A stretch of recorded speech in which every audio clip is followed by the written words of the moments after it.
കൊല്ലം സായി വനിതാ ഹോസ്റ്റലിൽ 2 വിദ്യാർത്ഥിനികൾ ആത്മഹത്യ ചെയ്തത് കഴിഞ്ഞ ദിവസമാണ്. കോഴിക്കോട് സ്വദേശിനി സാന്ദ്ര, തിരുവനന്തപുരം സ്വദേശിനി വൈഷ്ണവി എന്നിവരുടെ മരണത്തിൽ ദുരൂഹത ഏറിയിട്ടുണ്ട്. സംഭവം വിശദമായി അന്വേഷിക്കാൻ പ്രത്യേക സംഘത്തിന് കൊല്ലം സിറ്റി പോലീസ് രൂപം നൽകി. കൊല്ലം എസ്പിയുടെ മേൽനോട്ടത്തിലാണ് അന്വേഷണം പുരോഗമിക്കുന്നത്. ആത്മഹത്യാക്കുറിപ്പിലെ വിശദവിവരങ്ങൾ പോലീസ് പുറത്തുവിട്ടിട്ടില്ല.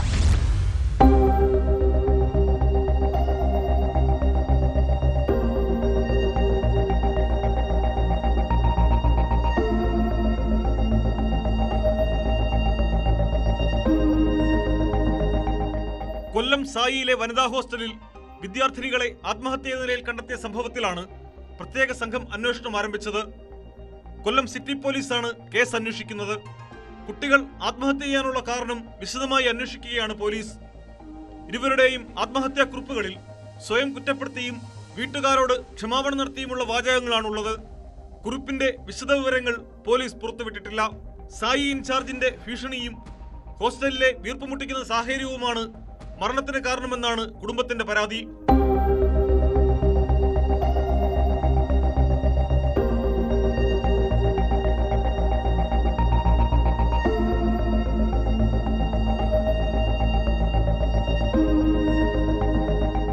വ്യാഴാഴ്ച പുലർച്ചെ 5 മണിക്ക് പതിവ് പരിശീലനത്തിന് സമയമായിട്ടും ഇരുവരെയും മൈതാനത്ത് കണ്ടില്ല.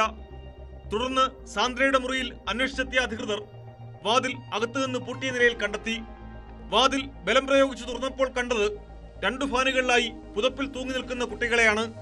സാന്ദ്രയുടെ മൃതദേഹം വെള്ളിയാഴ്ച രാത്രി 10:30 കോഴിക്കോട് കടലുണ്ടിയിലെ വീട്ടുവളപ്പിൽ സംസ്കരിച്ചു. വൈഷ്ണവിയുടെ സംസ്കാരം തിരുവനന്തപുരത്ത് നടന്നു. കേരളത്തിലെ സ്പോർട്സ് പരിശീലന കേന്ദ്രങ്ങളിലെ സുരക്ഷയെയും മാനസിക സമ്മർദ്ദങ്ങളെയും കുറിച്ചുള്ള വലിയ ചർച്ചകൾക്ക് കൂട്ടാത്മഹത്യ വഴിവെച്ചിട്ടുണ്ട്. ACPയുടെ മേൽനോട്ടത്തിൽ ഈസ്റ്റ് പോലീസ് സ്റ്റേഷൻ SHO ആണ് കേസ് അന്വേഷിക്കുന്നത്. അന്വേഷണ സംഘത്തിൽ വനിതാ SI ഉൾപ്പെടെ മറ്റ് പോലീസ് ഉദ്യോഗസ്ഥരുമുണ്ട്. സംഭവവുമായി ബന്ധപ്പെട്ട് സഹപാഠികളുടെയും സായി ഹോസ്റ്റൽ അധികൃതരുടെയും വിശദമായ മൊഴി പോലീസ് രേഖപ്പെടുത്തി വരുന്നു. വിദ്യാർത്ഥിനികളുടെ പോസ്റ്റ്മോർട്ടം റിപ്പോർട്ട് ലഭിച്ച ശേഷമായിരിക്കും തുടർ നടപടികൾ സ്വീകരിക്കുക.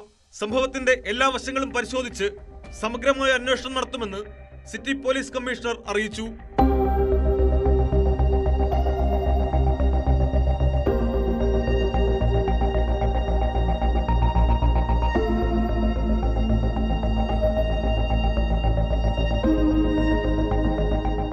ന്യൂസ് 18 കൊല്ലം.